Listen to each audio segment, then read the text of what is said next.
Hey, if you're watching this right now, how you doing? We are the Squared Circle Maniacs. Finally, This is our Jesus. finally on the air. Better late than My ever, folks. God. I'm Johnny Bottles. The man ranting to my right is Don Wayne. And down below, wearing his Roy Orbison shades, we have the mighty Motorhead. 7-Eleven. He was out hunting for hobo killers and dirt stranglers in the wee hours last night, but he's well refreshed and ready to roll. How we doing, fellas? Is it really only Sunday? Because I swear to God, in the last 24 hours, we have had.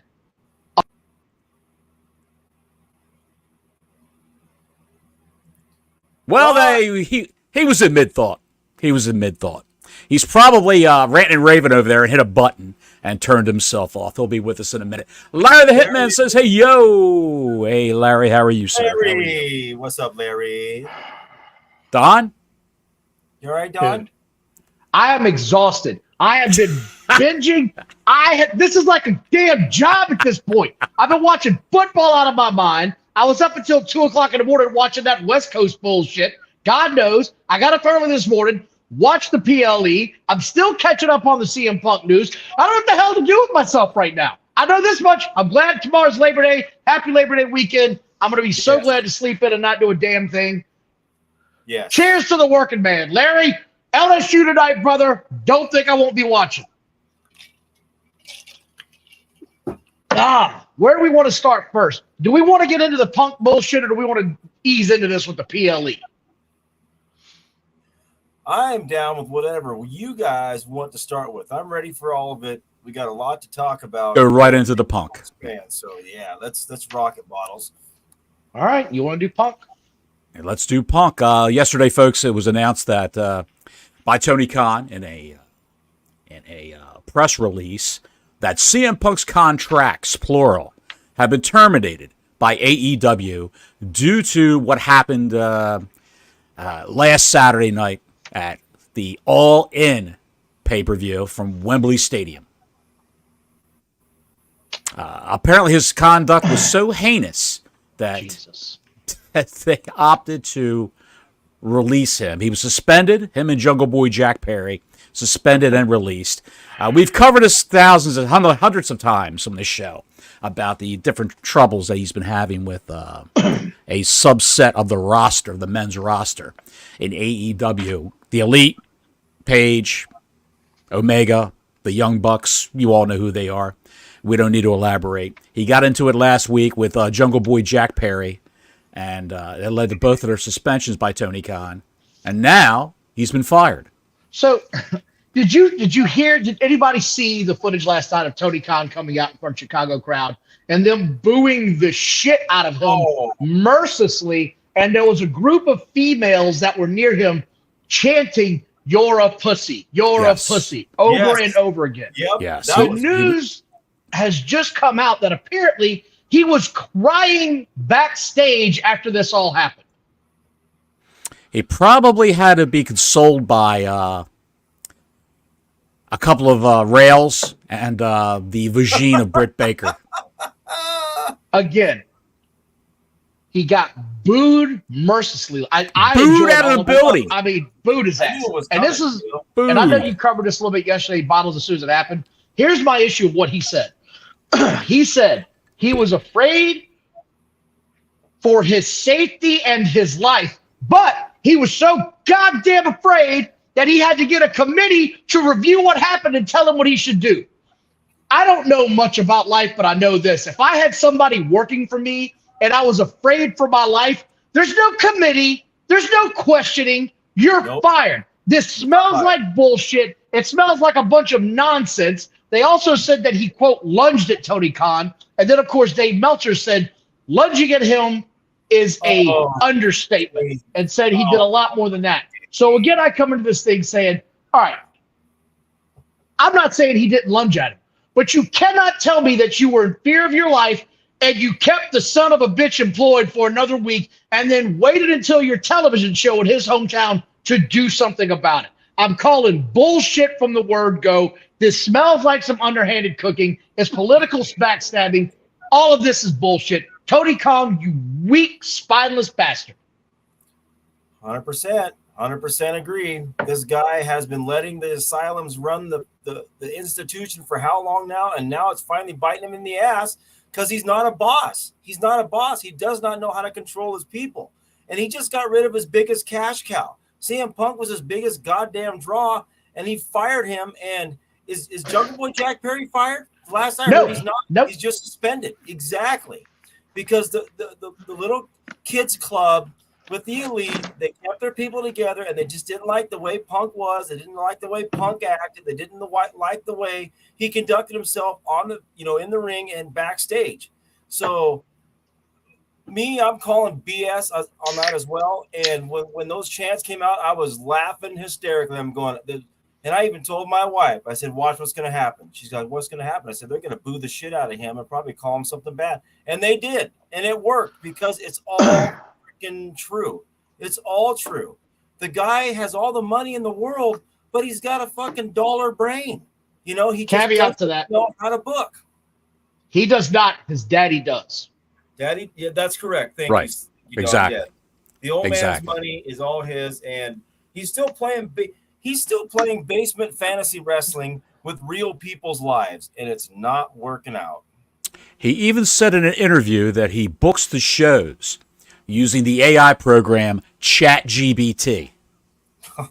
ChatGPT. By he, you mean Tony Khan, correct? Tony Khan says that's how he books the shows, which he probably doesn't have time. He just types in a whole bunch of names, put a wrestling card together, and this is what he's got. That's how he does it. Don't understand it. It's garbage. But let me say this, though. Go ahead. The guy's background comes from owning the Jacksonville Jaguars. Yes. His dad. Yes. His dad. Well, the family. You might as well say the family. 2 soccer teams over in Great Britain, as they call them over their football teams in Great Britain. So it's 3 athletic clubs that this family runs. And sports agents are very litigious people. So are athletes, professional athletes. So they want to make sure they dot their I's and cross their T's before they just cut somebody loose. So they hire an independent investigator. Generally, it's a lawyer or a PI hired by a lawyer who will come in and interview people and correlate all the stories to see what adds up. Okay? They do that to protect themselves for future lawsuits. And they also check the ramifications of the contracts that these people have signed to see if they can cut them loose with no prejudice involved whatsoever. In case something bad, there's a clause in the guy's contract that says, you can't fire me for morals. You can't fire me for punching somebody. You can't fire me for arguing with somebody backstage and their feelings are hurt. You can't fire me for having an OnlyFans page. Things like that. Things of that nature. You can't fire me for cussing somebody out on social media. That's the sort of things that are in these sports deals that they sign, that they craft. Not everybody's got the same deal. So they got to be very, very careful. With that being said, he is a pussy. He should have just put this press release out Monday morning. And now, they had a show last night. I was wrong when I announced Punk's firing yesterday afternoon. I thought that show was pre-taped. It was live in Chicago. And Mike Digital's onto something here. Very good. He said it from the day one that no one picking him up at the airport was very suspect, that something was going on behind the scenes from the word go. But he wasn't the only one that didn't get picked up. And I get that. But it was his group of guys that didn't get picked up from what I read. You're exactly right. It was his group of guys. It was You're his exactly supporters. right. FTR, Miro, those guys. Miro took a cab. When Punk got off the subway in London, someone told him, get a cab here and you can go. He saw Miro. Miro goes, come on, you can ride with me. So Miro and Punk took the same cab to the arena to Wembley. I don't know what he makes. I don't know what his contract is. I know what's been said, but nobody knows. Unless you lay eyes on it yourself, Unless you the lay rumor eyes on was it yourself. $4.5 million, Don. $4.5 million. That's the rumor. But I have a hard time buying that. I just do. I have a hard time buying that much in my head. I can't see it. And for which contract? For which contract, Don? It doesn't matter. He had multiple contracts. Reportedly, but nobody knows. Reportedly. Right. This is my issue with the dirt sheets, right? This is my issue with guys like Dave fucking Meltzer. They don't know. They go off of what they're told from the guys that are behind the scenes that either have push or pull in some way or the other. Sometimes he's fed bullshit and runs with it. So unless you're in the business and you're behind the scenes and you're working with these guys and you're the lawyers or you're the damn agents, you don't know what they're making. That shit drives me crazy. He could have been working for $1 million. He could have been working for $10 million. I don't care. What I do know is he was a top star. Collision was the top show that they had for a wrestling program that was really starting to get eyes. They put it on a really shitty time slot. And I've heard it over and over again. Well, they couldn't do Thursday night because of Thursday night football. So you decided that Saturday night against college football, on a night when most people go out to dinner and have drinks, that's what you decided was a better area to do this at than a Thursday night when the NFL's on 16 weeks a year and that's it? Get the hell out of here. I don't want to hear your shit. Monday Night Raw has been battling Monday Night Football since it began. Right. This is nothing new. You're going to get competition. It's just all kinds of horse shit. And USA Network looks at the ratings for Monday Night Raw and says, 1.89 million. That's not bad against Monday Night Football nowadays. Hey, we'll keep it. That's a win. 1.5. When Raw was beating Monday Night Football out, the back in, what was god dang 1998, 1999, they actually had better ratings than Monday Night Football for a while there. So, and you guys also heard too about with the dirt sheet shit, like Don said, there was 5 people that came to Alvarez for PWI and started talking and saying, look, this is what happened at backstage with Miro and CM Punk. And Miro and CM Punk were kidding around. They were joking. They were joking. And these guys got all like freaked out about it, saying, oh my gosh, they started to fight whether they were going to challenge each other outside the arena, and they were joking. And Miro said, you got a problem with me? Yeah, you got a problem. And Punk goes, what, am I going to have to kick your ass too? Yep. And they were just joking around, and these guys right. Oh my God, they're yelling at each other. Yeah, and that's the thing. They were, like you said, turns out the guys were joking. Like he and Punk were having a good time, having a good laugh. It's just insane. I'm not calling it I'm not calling it AEW anymore, Don. I'm calling it APW. All pussies wrestling. They're all pussies. They can't take criticism. They can't take a joke. They can't take any aspersions tossed their way. Yep. They can't take any criticism. They can't take any advice from veterans. They can't do anything. They can't even. My God. I got to give a big plug to the legend himself, Dirty Dutch Mantel, because on his podcast he mentioned, look, they need to put a camera backstage because that's all the action is. I'm going to run with that and just make a ton off that. Mustafa's got an idea to put it back on Saturday mornings. I don't disagree with that. I miss my Saturday morning shows because there's just nothing on Saturday mornings. I'm not even saying it's got to be a 2-hour show, just like WWE used to have. Give me a quick half hour or 45-minute show. Let me start my day with a little bit of wrestling news, and here's a couple of matches, and here's some promos, and we're coming to your town soon. That's great. But the Saturday night thing, man, that died in the late 80s, early 90s. It just died. When the NWA and WCW, when that thing started going to shit, they never recovered from it. I don't think you can get it back now. And as far as the backstage shit, I'm telling you, I want that pay-per-view. See, Larry's already got it. He wants to sell it. I want to buy it. I want to get in on this. I want the Triple B, the Backstage Brawl champion. I want that belt brought up. I want it to be the new middleweight championship. Give me that fight segment. Mm-hmm. All right, now we got to look at one thing. Now we've got two things we have to look at. Lay it on us. Where do they go from here?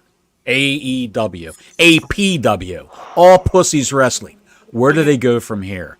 They focus. Hang on a second. Do they focus on the gymnastics? Dude. The Bucks, Omega, as Cornette calls them, Mr. Jazz Hands. Do they focus on guys like that? Because you don't see Wardlow. You don't see Lance Archer.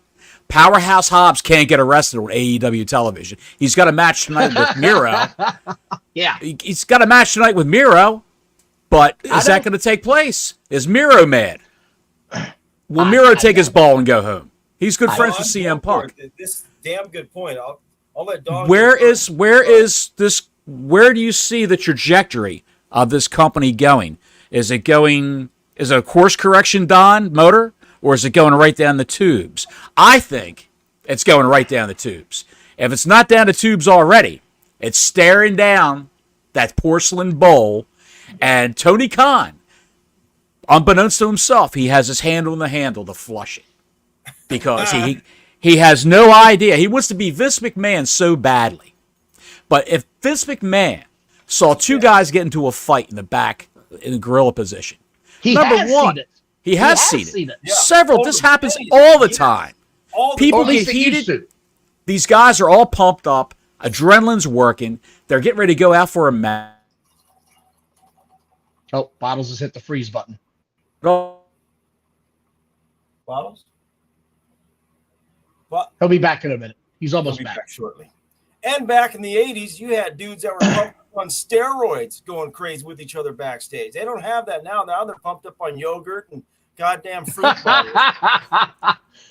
Well, if you saw just a couple of WrestleManias ago, Brock Lesnar came behind the stage, was so pissed off about what happened, threw the belt at Vince McMahon. Was he fired? Was Vince McMahon afraid of his life? Or did he say, God damn it? Vince said, God damn it, you asshole. That's exactly what he said. He called him an asshole. Exactly what he said.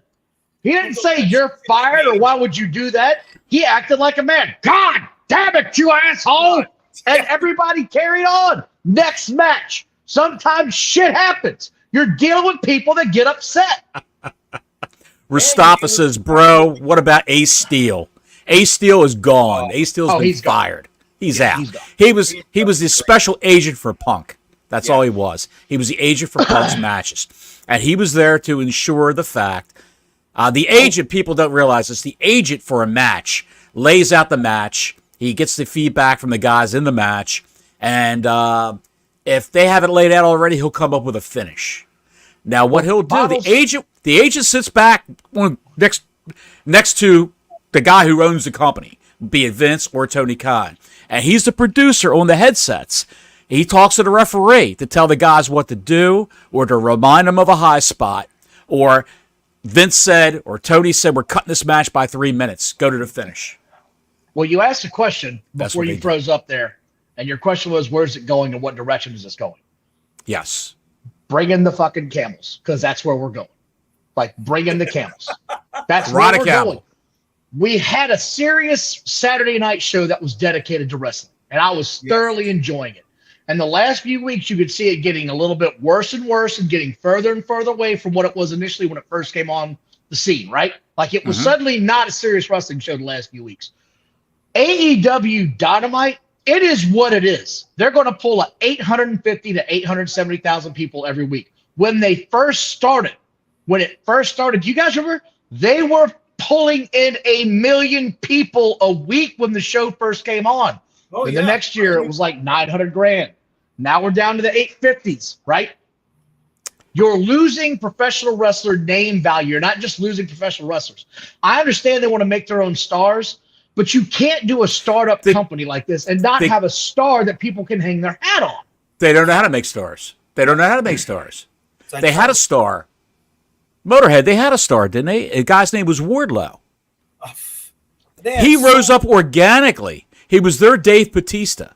He rose up organically. All he did was follow the Miz around wearing a suit. He was Miz's bodyguard. That's right. Occasionally he would have matches. And now he's gone. He's one of those powerhouse. Powerhouse Hobbs. Another guy right there, Bottles. Powerhouse Hobbs. Two guys right in a row.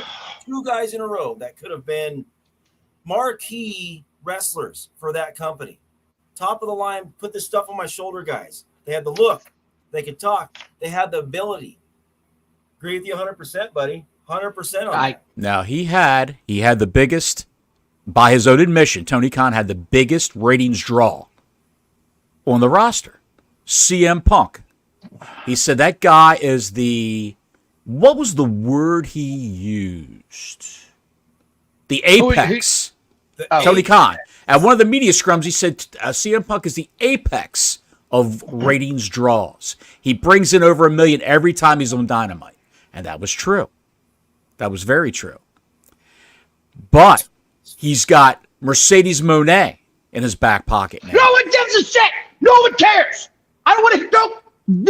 No way, man. I am so tired of hearing this on the internet wrestling community. No one gives a shit except virgins and dorks about female wrestlers unless they're really great wrestlers. Let me ask everybody here something. Since she's left the WWE, and who is their biggest star right now? And the WWE is the WWE's biggest star, bigger than Monet ever was. Yes or no? Yes. The biggest star they have right now, in my opinion, is a woman, and her name is Rhea Ripley.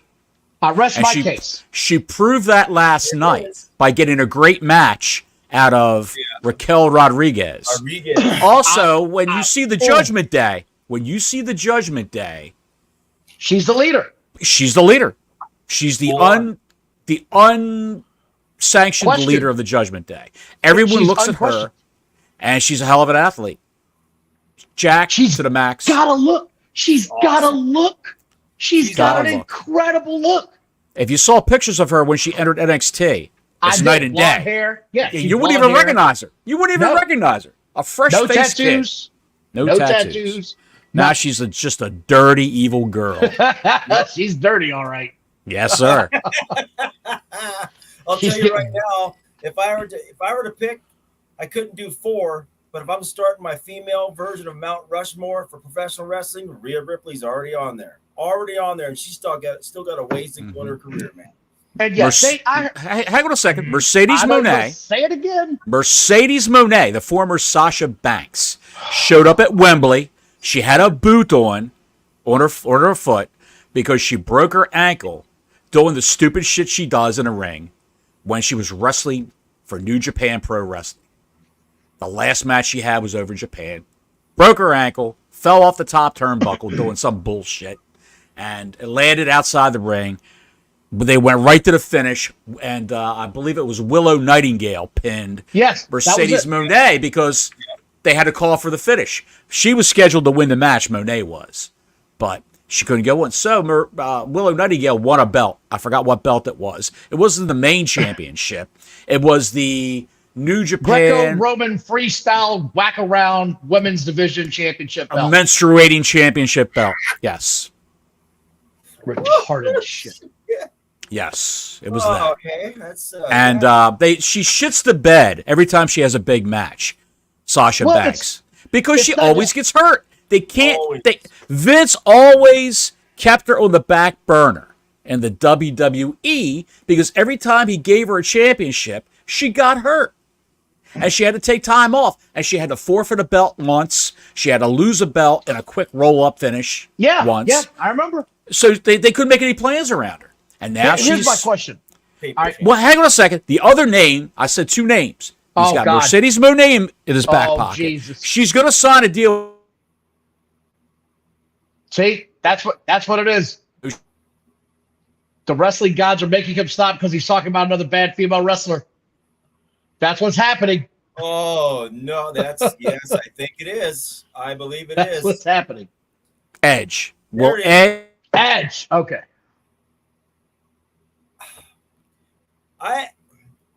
Edge. Go ahead. AEW. Edge and AEW. It can't work, right? Like, why would you burn that bridge? Thank you. Why would you burn that bridge? Oh, there he goes. He's coming back. There he goes. I don't think Edge can work there. I really don't, man. I've always liked Edge. Been a fan of him since day one. Always been a fan of that. I'm one of these weirdos, that's been watching wrestling for too damn long, but somehow I would like to see the Brood get back together in one form or another, but I don't think it's ever going to happen. It's never going to happen. Never going to happen. Dude, they can't bring that dude in. He moved on to porn, and now he's come back to wrestling. They'll never have that guy back in. Not a chance in hell. Okay, coming off of his latest movie with Peter North, that's not going to work. That's not going to get any tickets sold, buddy. Who's behind the red door? Yeah, that was a good one. No, yeah. And the other thing with Edge, man, is you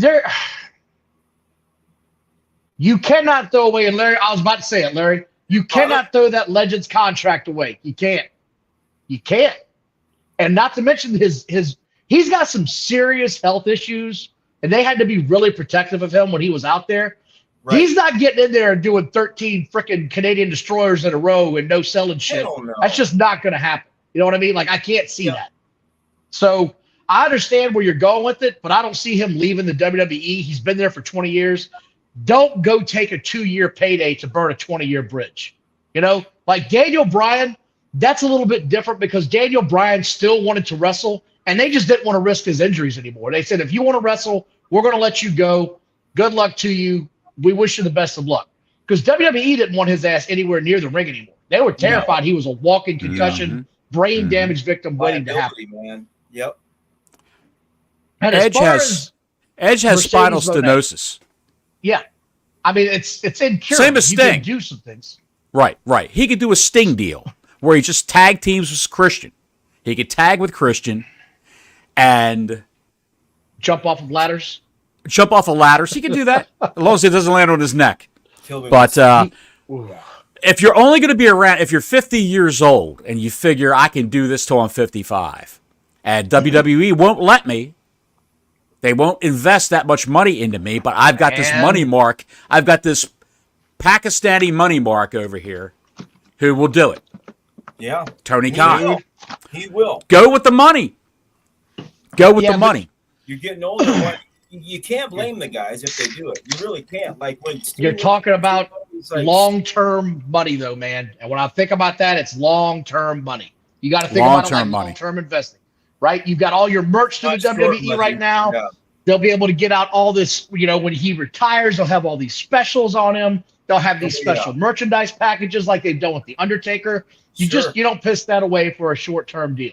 No, you can have long-term money with the WWE. And as far as Mercedes Moné, if you saw her damn promos that she was doing in Japan for that short horrendous. Stint, I did. They're horrendous. Worst shit I've ever seen in my life. Playing a little ukulele, doing terrible songs. It was a 1980 stick bad movie. Gone to complete hell. Leslie Nielsen couldn't have saved her ass. It was so bad. Oh, God damn. That's saying a lot, too. It's the worst. Google she's a great, was funny as Don. She's a great wrestler. She really is. Great female wrestler.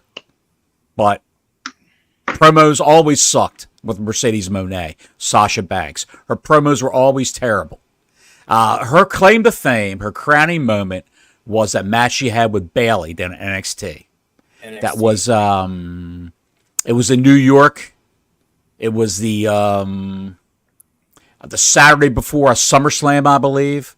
You know what I'm talking. What's that big arena in New York? Not Madison Square Garden. No, the other one they go to. The one that the Barclays Center. They had NXT at the Barclays Center, sold out Barclays Center with NXT. The main event basically was Bayley versus Sasha Banks. Right when that little girl who always idolized Bayley, Izzy was her name. She dressed like Bayley. She sat in the front row right by the ramp when the wrestler would come out. And Sasha had Bayley in front of the girl. She's ripping out Bayley's ponytail holders and throwing it at the kid. It was just great heel work by Sasha Banks. Well, here's my question. And I dig Sasha Banks. I dig Mercedes Moné. I can tell. But she's what's that mean? She's always hurt. Always here's my hurt. Question. No, I'm dead ass serious when I ask this, man, and I've seen it a million times with wrestlers that leave the WWE, right? The minute they leave and they get to do their own shit, it's terrible shit. Look at Chris Jericho. He tried to single-handedly destroy MJF's career with a goddamn sing-along dance routine. He tried to murder his career. When you let these idiots do what they want to do with no control, they go in terrible directions 9 times out of 10. You've got to have somebody in control that says, no, man, this is a wrestling show. You've got to keep this at an angle over something. Money, title, personal issue, any of those 3 things. Everything else is a wash, and I don't care. WWE had some shit go down last night I'm embarrassed about. Fucking embarrassed I watched some of that show last night. And to add something about Jericho, you just said there, brother, not only did he ruin the other guy's career, he also ruined his own career by doing the shit that he did in AEW. I was a fan of his for life, Mr. Lionheart, until he got in there, and that was it. That was it. I started doing all this shit, and I was like, what are you doing? And there was a guy, I think he's on Twitter, his name was Piss Jarachunk, when Chris got super big, and The stuff that he How would do you put know? up, How do you know all these bizarre people on Twitter? I swear to God. I just Motor, you say- come up with some of the weirdest freaking people on Twitter. Dirt strangling piece of shit.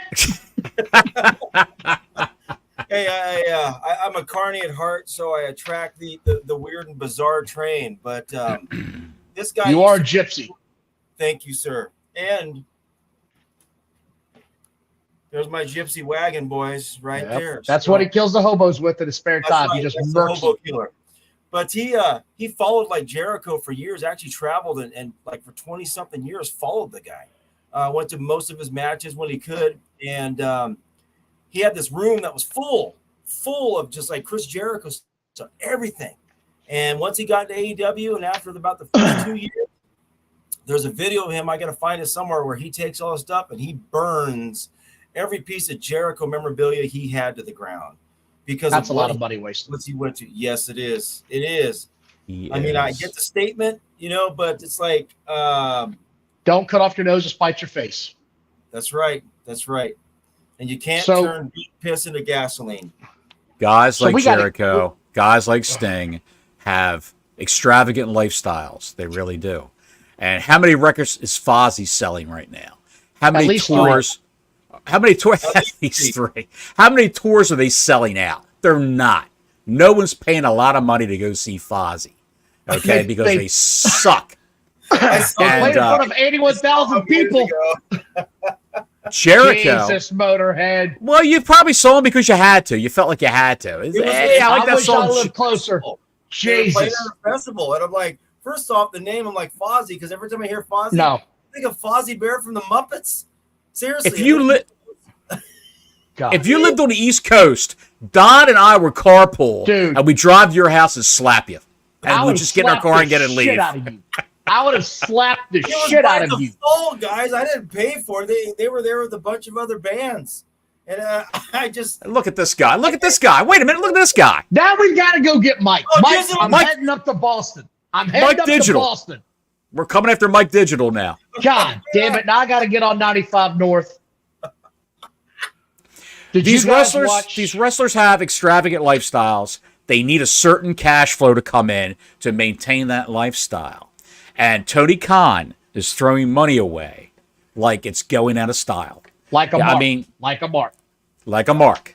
I mean, Sonny Kiss had a $150,000 contract with AEW. APW, I should Yeah. say. All Pussies Wrestling. Sonny Kiss just got released quietly. Yes, he did. And they didn't make a big deal about that because he's a homosexual. And so they didn't make a big deal about releasing a homosexual That is true, wrestler. that he got They- released. That is true. They quietly let his contract expire. Expired, He was right. nev- He wasn't released. expired. Never on TV. If he was on Rampage with a group last year called the Trust Busters. The Trust Busters, if you look it up in the dictionary, it's a picture right next to the Trust Busters. It's a picture that says, "You suck," right next to the Trust Busters. They were fucking terrible. I'm not holding back in this one. They were the fucking shits. Sonny Kiss is a charismatic guy. Well, girl, whatever he wants to call himself. They, them. He's a charismatic wrestler, but I haven't seen many of his matches. The ones I've seen, I was sports entertained. Everyone says he's a nice person. But he was too hot to handle for putting Too him cold to out hold. there. Too cold to hold. Song He was was too hot to handle, I guess, for regular TV standards because he had the booty shorts like Rhea Ripley I remember. I know. Yeah. I mean, and it's a the little, it's makeup. a little too risque. Yeah, a little too risque for the nut huggers. Little nut hugger action. Adrian Yes, a little Street too had his own risque. style that was different and worked back then, but that was a little. Well, he didn't have on nut huggers like that, buddy. I mean, No even, one- No one went to Sonny Kiss and said, "Hey, look, dude, you're coming on TV. You're gonna have to wear pants. You're gonna have to wear pants or regular Just- trunks, not to the wear regular not, trunk. Yeah. yeah, not the Rhea Ripley shorts. You wear the makeup, do whatever you want to do. They could have put the guy in some feuds. I don't care. He was just another guy. He was just another guy. There's But 35 this is how they other guys operate. on that show. There's This is 35 how they other operate. guys. I don't care. They'll sign whoever they can, and pile them up like cordwood, like firewood outside your house. They'll pile them up, save them for a rainy day. Get something. Yeah. See if they can get something out of them. Yeah. But then there's a lot of people there. I don't think they ever get the chance to. And they're still paying them. That's the thing. That cordwood stacked up, and it's not getting used to burn nothing. They're still getting the money. When you're Tony Khan wipes his daddy's ass money, with $150,000. Yeah, Yep. he's burning his daddy's money. He doesn't care. It's his daddy's money. care. Who cares? There was we got to get to this because we're running late already. The PLE last night. It's boy. the first. Oh, hang on a match second. was Trish- Hang on a second. One other thing I wanted to talk to you about while we're on the subject of CM Punk and AEW. We talked about what's next for AEW. What do you focus on? What's next for CM Punk? Where do you see him going? He goes home. He's going home. WWE? WWE. No, he's going home. He's going home to Chicago. He's going to put up his feet at a Barca lounger, collect all this money, let his lawyers do what they've got to do. If he's smart, he'll get with some production company and have a damn documentary, a 30 for 30 on it, say on an HBO or something. There's a hell of a story to tell there. Yes, and I hope Well- he didn't sign a whole lot of non-disclosures.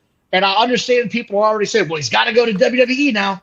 I just don't think they're look, not man. going to bring him back. They're not going to bring him back. I really don't think I don't so. think there's a desire to bring him back. I don't know. I don't work there, but I wouldn't think there would be. You don't really need him. There's a lot you could do with him. And if you were going to do it, you'd have to strike while the iron was hot. I wouldn't wait until, say, Royal Rumble. I'd do it right away for Survivor Series and build to that. Yeah. But I don't think he's going to do anything but go home, man. I mean, he's already on a wrestling show. If you guys don't know, I watch all the time. It's a show on Stars. And he's now a recurring character on that show, as is his wife. Mm-hmm. So, he's got enough going on behind the scenes. I don't think he's going back. If I was Triple H, go ahead, Motor. Sorry. He, I agree with Don. I don't think he's going anywhere after this. He's got the cash, and he'll do like I don't, I'm not a goddamn Nostradamus or anything, but I do think, he could be one of those guys, start his own wrestling school in his hometown, get a lot of people to go there. He can train, he can do whatever. But as far as the WWE accepting him back in there or taking him back in there, A, why? Just because he's available? B, where are they going to put him? How are they going to angle that guy in there? So Now, Roman Reigns. No, wait a minute. Now, Bottles, you're asking me what I think is going to happen, not what I wish would happen. What I wish would happen was he'd have a meeting with the minds of Triple H and say, okay, I'll come back for $1.5 million a year and I'll do 5 big shows. That's what I wish would happen. And the first thing I would do is the Monday after Raw, and this is just me being a fan, wanting a good storyline, I would have Cody Rhodes come out and say, what do you guys want to talk about? Let it breathe for 5 or 10 seconds. And then, like Mussolini, that's what I would love to see as a fan, but we're never going to get that. If he came back to Raw and talked to Cody Rhodes on camera, the next step there would be for those two to face the Judgment Day for the undisputed tag team belts. No, you're giving away the horse. We haven't reviewed it yet. However, with CM Punk, he's hotter than ever right now. I think he could sit home in his recliner and collect his money. However, he's probably got it right now. However, I believe that you okay? What are you doing? Don. You doing a line like Sean Ross Sapp? Yeah, man, got a big line. He's doing a Tony Khan Sean Ross Sapp line right now. Oh man, he just railed it, man.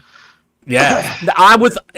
If I was CM Punk, if I was Triple H, let me go there. If I was Triple H, I'd sign Punk right away. I'd be talking to him yesterday, and sign him to a contract because he's hotter than ever right now. He's got a limited shelf life. He can't go on forever. He's in his mid-40s. A lot of guys there are in their early 40s, mid-40s. AJ Styles, Bobby Lashley, Damian Priest is 40 years old. 40. LA Knight's 40 years old. A lot of these guys are in their 40s now. Strike while the iron's hot with CM Punk. Hire him. Have him feud. I'd go right to Roman Reigns. Have him go to right to Roman Reigns. Because Roman Reigns can defeat the flavor of the month and say, who's next? Who's left? There's no one left. Wait. And then bring in CM Punk.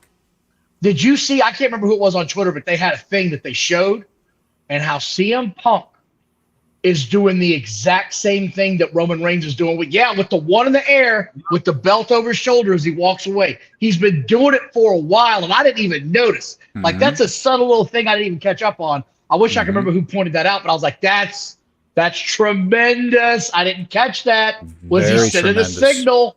Is there a subliminal message there? But no, Yes, I think he's going to go home and find a Barker Lounger. Him and his lazy boy and his dog, and he's going to flip channels. He's going to watch the NHL because that season's coming up. And that's it. We had a good year run with CM Punk, and it's over. Survivor Series, Chicago. Like Mussolini! I'd lose my shit as a fan. I'd come unglued.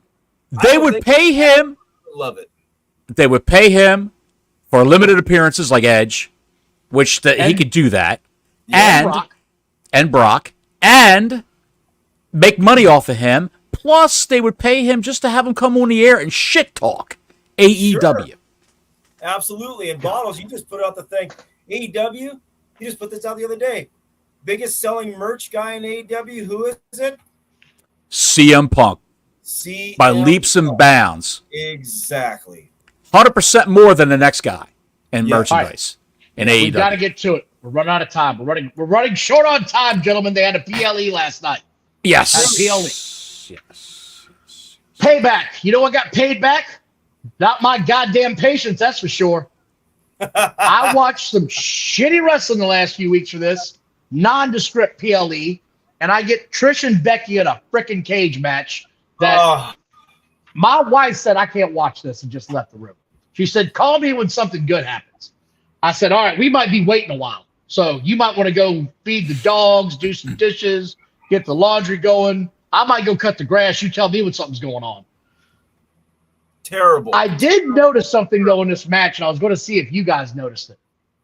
Trish Stratus took a shot to her forehead at some point in this match. Did you see her forehead? That hematoma? That hematoma on her forehead? Holy shit, She spent like 2.5 hours in the hospital is what I just read after that. Because Did she? Yeah, that's what I read. It was on one of those ones, either Sportskeeda or WrestleLink posted that stuff. So I was like, dang, because she took a hell of a shot, man. I mean, Larry got it right. She had a damn doorknob on her head, man. That thing was brutal. Bad juju, man. Hella bad. I watched the match, and the more I saw of it, did you notice, Bottles? Did you notice, Motor? She was bruised all over her arms, over everywhere on her body. Honey, you are in your 40s. It is time to walk away from that ring. It's time to walk away. 47 years old, Don.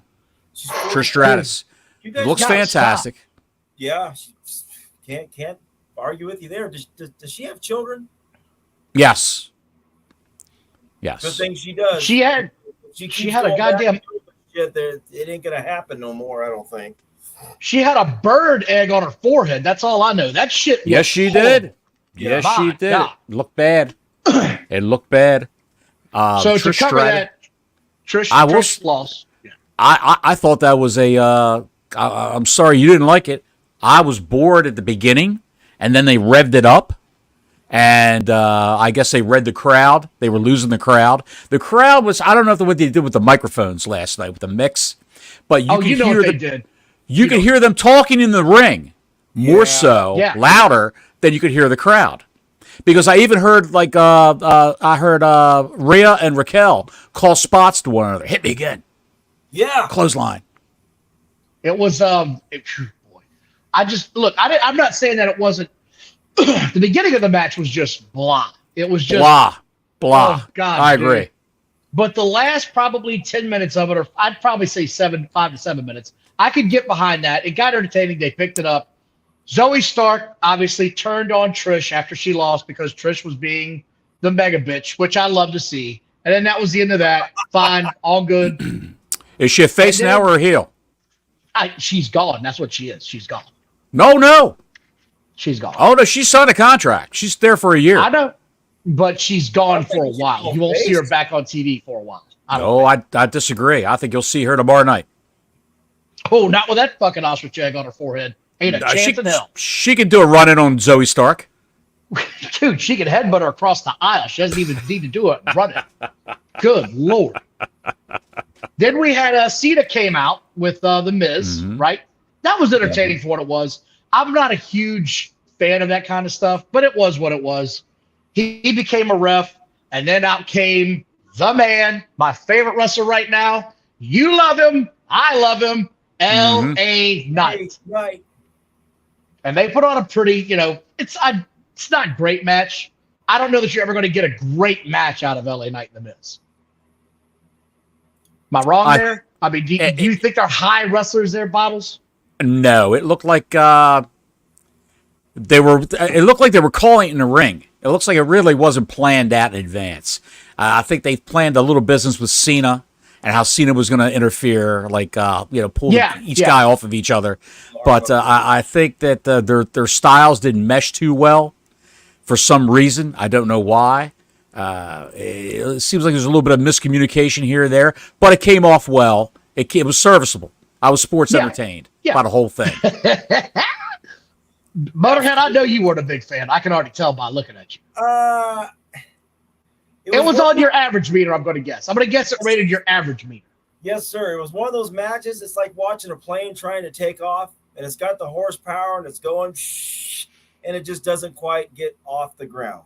It was there. It has moments, but it was almost too easy. I don't know if that makes any sense. It was almost too easy. And it looked a little sloppy in some spots. I'm not going to lie. To me, it looked a little sloppy. I got a question for you after that, though, Motorhead. So LA Knight wins. No big deal here. And Bottles, I want your opinion on this as well. Cena comes to the end of the ramp, and he has a little thing with LA Knight. And I might be crazy, but it seemed like LA Knight was trying to one-up him a little bit there with the showmanship. Was I missing something there? Because that's the gist that I caught of it. Nope. I think you're right on you nailed it right on the head, man. Yeah, he didn't want to be out showed up by Cena, man. Right.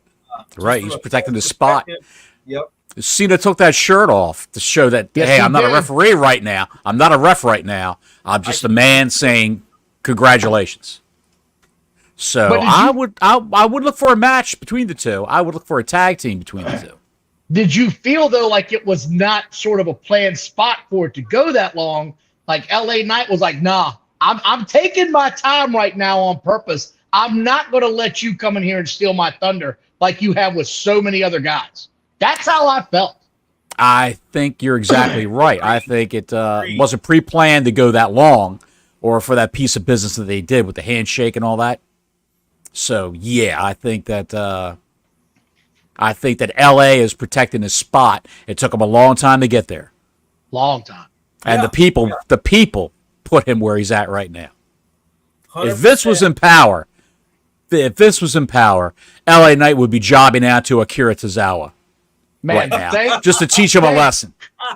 Thank God Vince McMahon loves paralegals, or he'd still be in that American male models bullshit. Yes. Love you, paralegals. Thank you so much for helping out a wrestling fan. And speaking of which, the Maximum Male Models, where are they at now? They fell off the face of the earth. Thank God. More bad that was terrible. Bullshit. That was absolutely terrible. Awful. They tried. How many of those guys is Vince McMahon going to run through before he gives up on it? Who was the other guy, the dancing dude, man? Oh, gosh. Fandango. I put that. Yeah, that guy. I put that guy in my Rocky V file. It never happened. Fandango. That was. Look, Johnny Curtis was a great wrestler. He really was. He might be, but that's a terrible gimmick. Yeah. It was a good gimmick because it drew a lot of attention. Where it fell apart.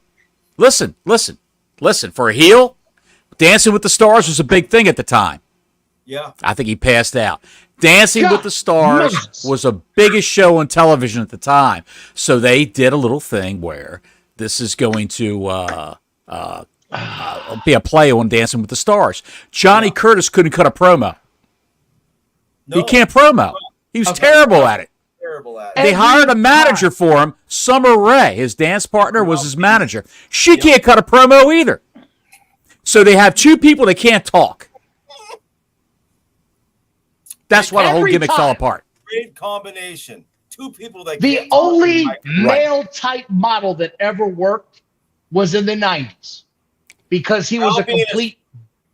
What the shit? No, that guy was a porn star. Rick Martel. Talking about Rick Martel. That's the only model type guy they've ever had that worked because he'd spray that shit in your eye and blind you, and he was the dirtiest heel. I love Rick Martel. Everything about that guy I love. I never thought he got enough credit in WWE, and they kept him at a mid-card for too long, I thought. That's neither here nor there. You said male model, right? Male model. Let's not forget the flower shop with Adrian Adonis. Even though he was the way he was that guy was about a model as much as I was. Fandango! Get the shit! Fucking terrible. The man who couldn't dance. The man who they gave him a dancing gimmick, a ballroom dancing gimmick.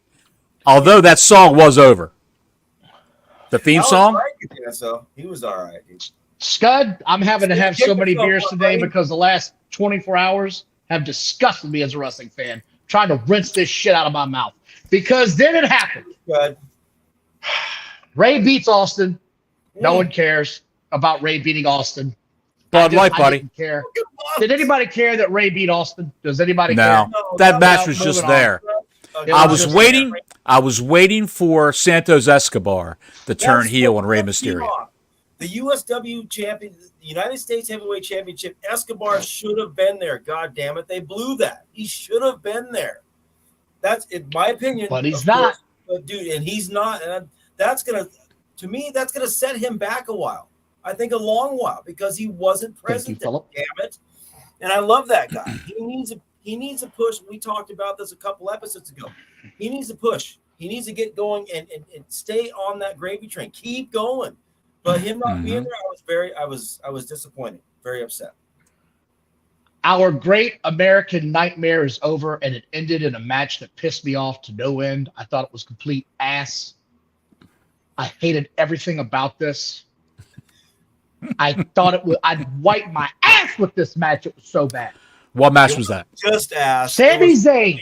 Ass. Oh, Sami Zayn and Kevin Owens come out to face. Lost. They should have won those belts. God damn it. I'm glad that it's off, but here's my issue, right? So Damian Priest and his sidekick come out to start the match. Yeah. And it looks like there's going to be a match, and they announce at the beginning, there's no rules in this one. Didn't we just have a cage match with no rules? Didn't we just have that? Yes. So here comes the furniture. Here comes the tables. Here comes the trash can. They throw them over the barrier, right? And they come out in goddamn Pittsburgh hockey jerseys. They changed uniforms. Are you shitting me? That's terrible. Finn Balor and Damian Priest. I've always thought they were a combination anyways, to begin with. I never thought the cohesion between those two, to me, has never worked. Never worked. You guys? Who let this happen? Who let this happen? Who let them get behind the wall, change into Pittsburgh Penguins hockey jerseys, and come out with hockey sticks? This was trash. I hated it. I walked away till it was over with. I couldn't stand it. I was so pissed. Must have been loaded big time because that's. And I love Judgment Day. This was shit. Complete shit. 2 guys versus 5 people. Yeah. All 4 members of Judgment Day and J.D. Madonna aired his 5-gallon, 10-gallon head. Mm-hmm. He's got a huge skull. He looks like a human thumbtack.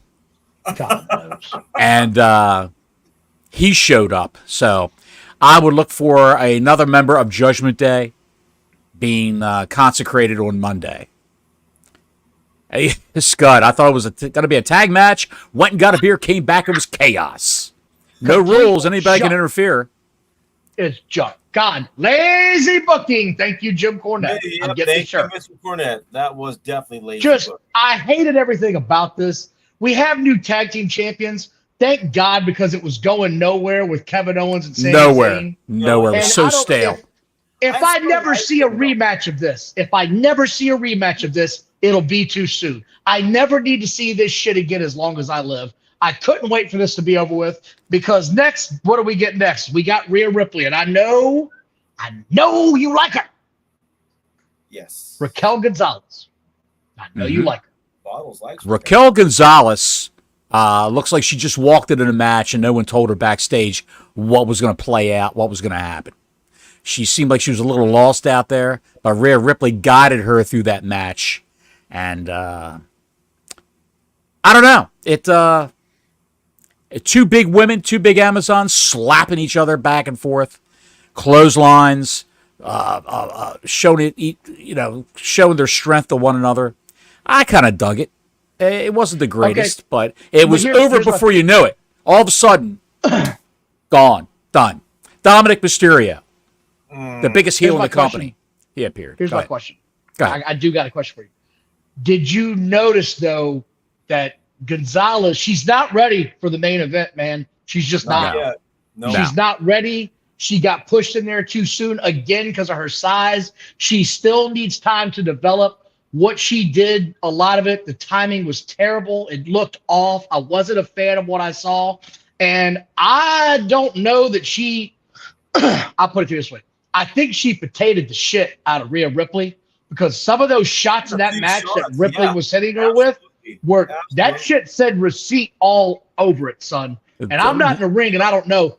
But I know a punch when I see one, and she was nailing her ass. Ripley likes matches like that. I get that, but she was nailing her ass. And when she started bleeding out of her nose, that told me all I needed to know. Something went awry, man. She was nailing her ass like Braun Strowman. Oh, dude, when Brock Lesnar did it, yeah.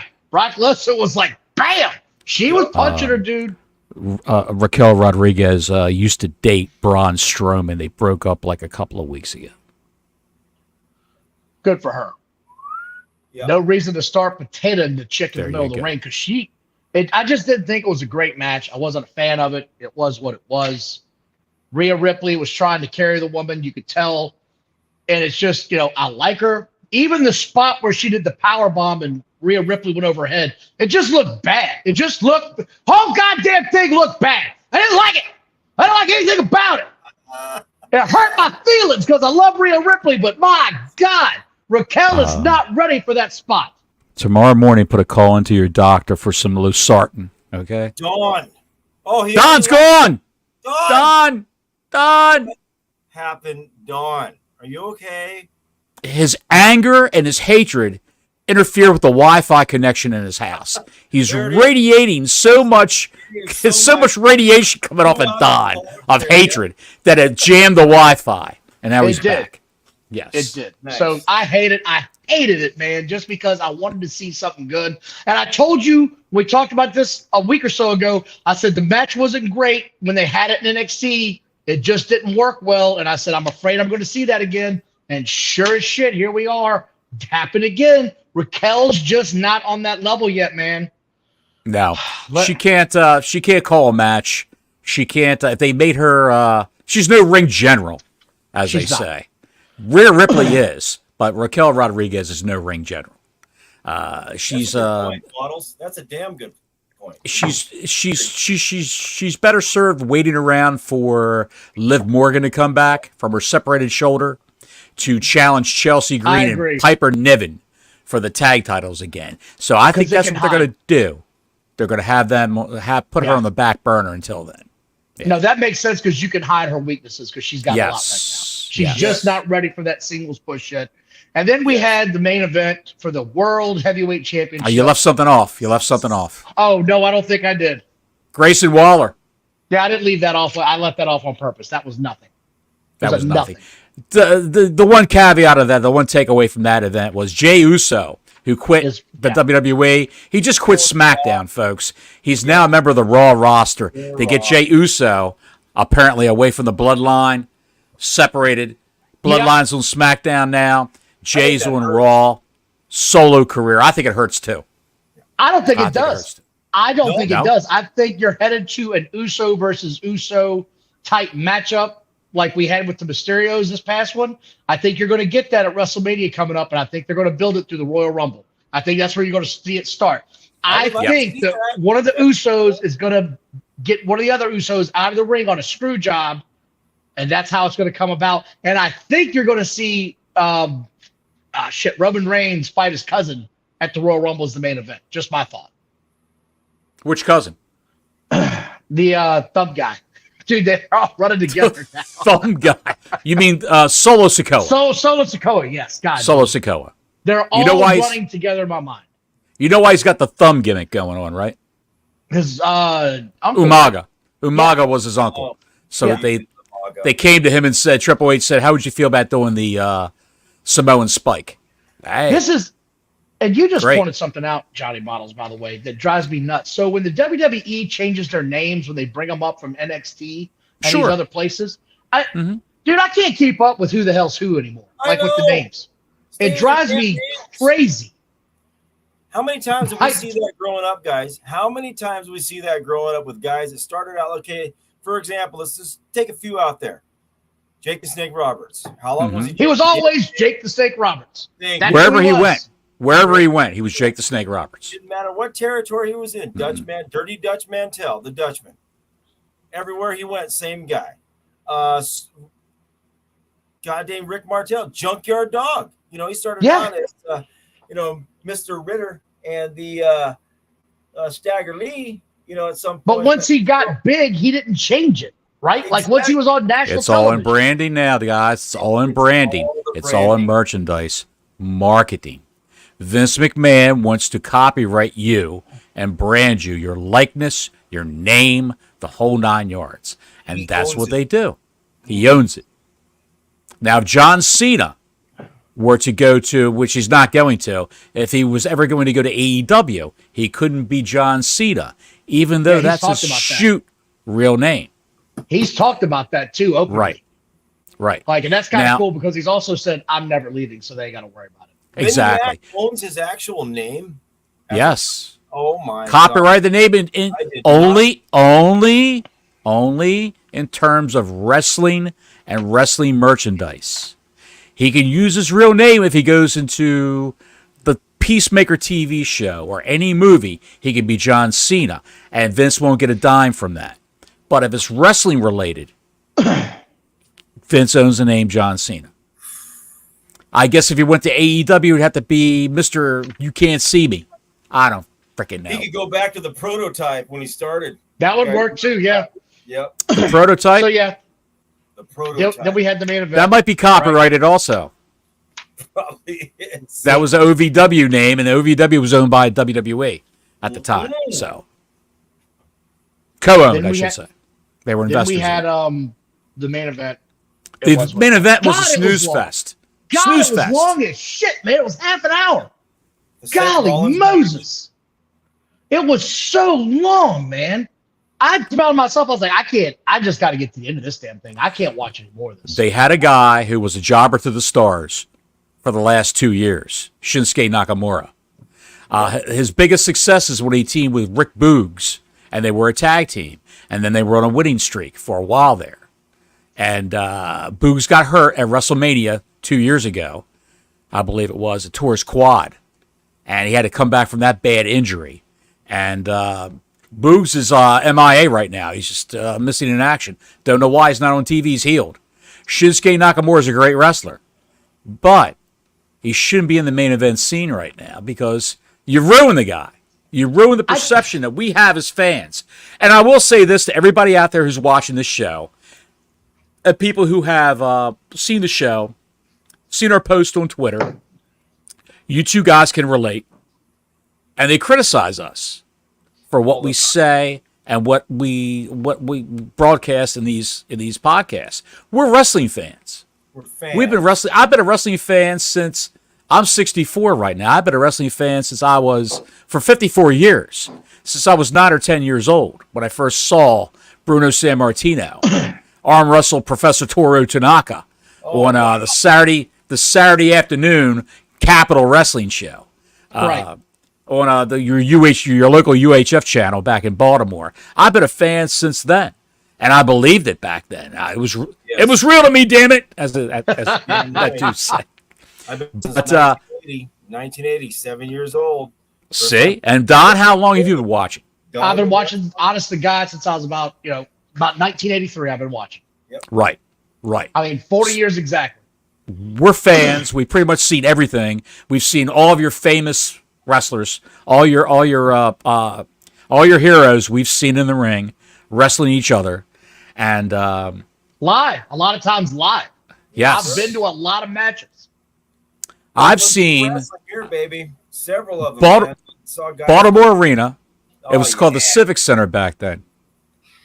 I saw the Midnight Express, managed by Jim Cornette, with their tag team partner, Cactus Jack Manson, as he was billed back then. Yep. Wrestling Tully Blanchard, Arn Anderson, and Ric Flair. That was the main event one night at the Baltimore Civic Center, and I was front row for that. Cactus Jack spit a loogie 20 feet in the air and caught it back in his mouth, and the whole place went crazy. Oh, shit. Because of that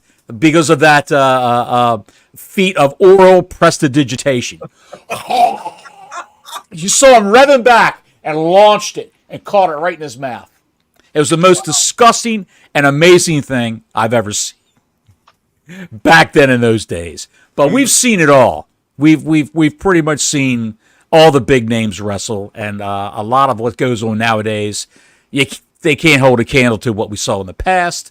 No. That's why we criticize it so badly, because it's not that different. It's the same thing. A referee and two men with an issue that hash it out in the ring. There's a story behind it all. It's not just slapped together like a bunch of schmucks on a Wednesday night on a Warner Brothers Discovery TV channel. It's Local not like that at all. access news bullshit. Local access. Yes. Am I wrong in what I'm saying?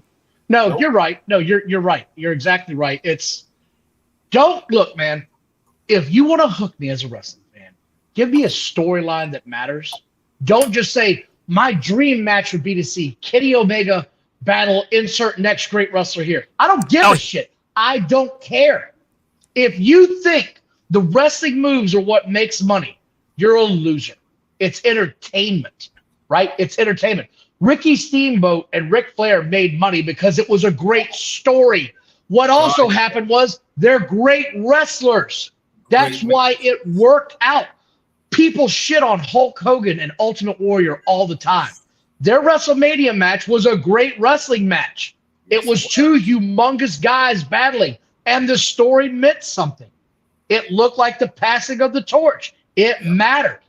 Yep. Paul Orndorff turning on Hulk Hogan. It mattered in front of 60,000 people in Canada. Sold out a stadium for a non-pay-per-view event because it mattered. 81,000 people bought tickets to be part of a spectacle in England. Do it again for the next 3 years and get back to it. Exactly. Motorhead, let me ask you this question, Motorhead. Lay it on me. Tell me what you think of this, what I'm about to say. You give me your opinion on this, and then we'll go to Don before he flatlines, and we'll find out about what he thinks.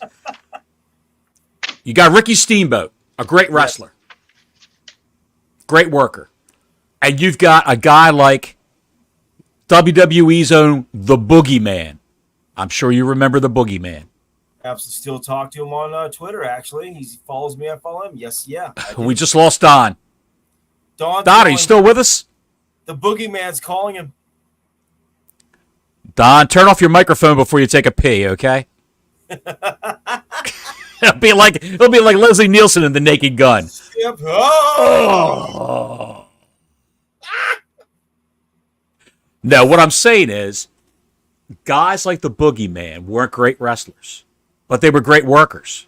Great workers, and they had. You remember the gimmick? It was serviceable. He would come in.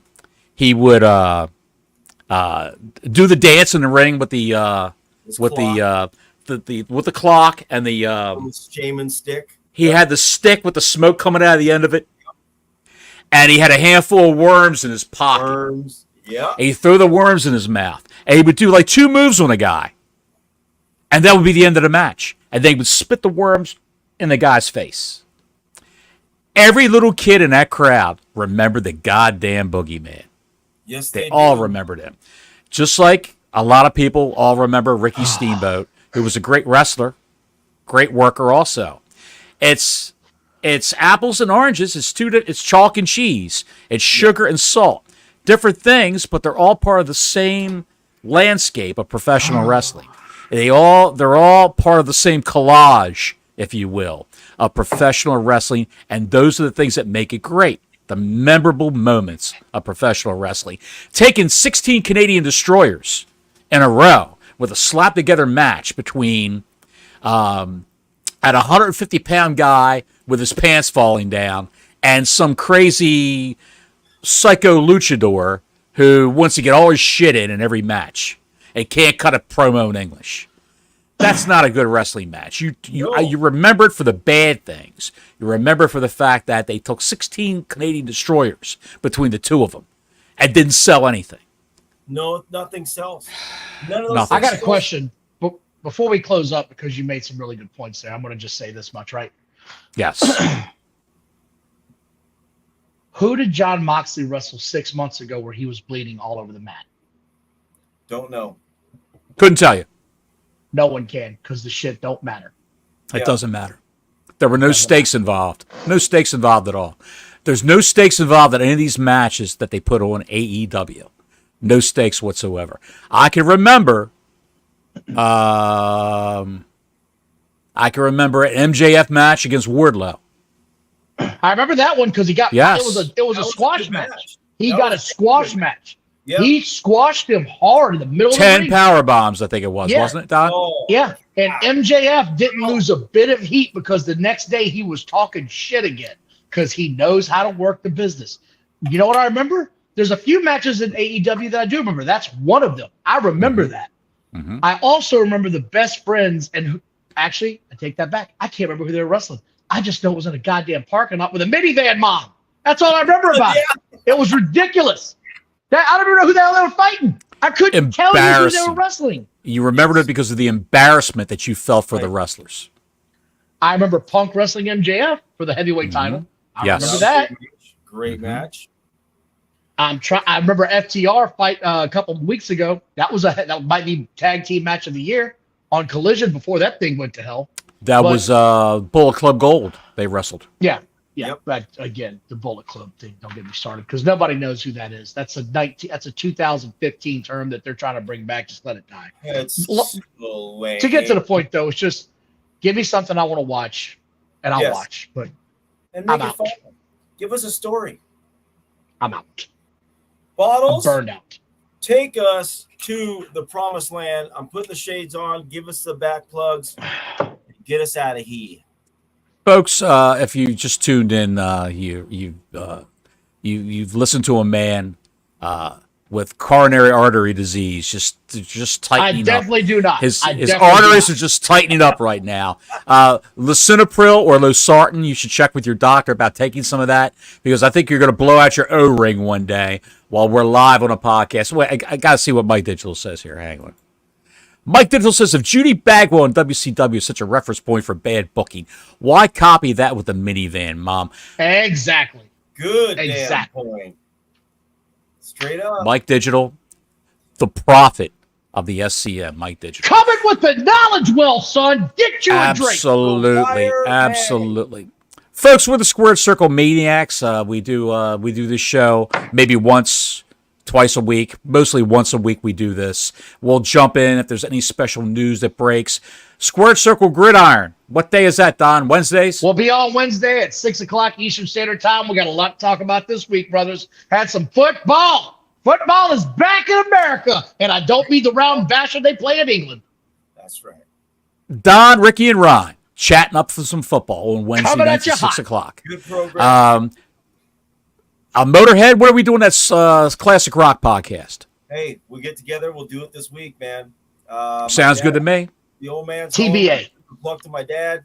Glad he made it back. And a plug to all the SCM guys for the support and the well wishes up, man. Bless you all. Thank you very much. But this week, Classic Rock Podcast, which Johnny Bottles has named the Classic Rock Echoes Podcast, is coming this week. So stay tuned. Absolutely, absolutely. And please subscribe. Please give us a thumbs up. Give us a thumbs up. That helps with the YouTube algorithm, so we show up in a lot of people's search bars, believe it or not. If you give us a thumbs up, the next guy that comes along that's looking for a wrestling podcast might see our podcast in their recommended feed on their YouTube lineup. So please do that. We would greatly appreciate it. Tell your friends, tell everybody who is a wrestling fan like yourself. A like-minded individual is something a term I like to use. A like-minded individual who loves professional wrestling like we do. We're passionate about it. Look at Don. He's one step away from a major cardiac infarction. Don, Motorhead's going to mail you a couple left-handed cigarettes. Just, take care of that. Suck my ass.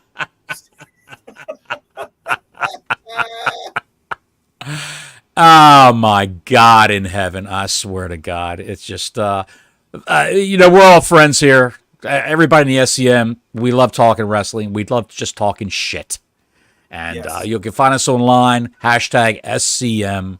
You can join the Squared Circle Maniacs, which is like a little small club of guys. Like I said, like-minded individuals who love professional wrestling. The man with the shades and the fedora right below here. All he's got to... Oh, there he goes, Phil Butler. I'm tagging myself into SCM Nation. You guys rock. Thank you, Phil. Appreciate your support, brother. God bless you. And we will catch you guys next time. And right now, I'm just, I'm just looking around right now for the man. So long from the Sunshine State. Until next week, Gordon Soley saying so long from the Sunshine State.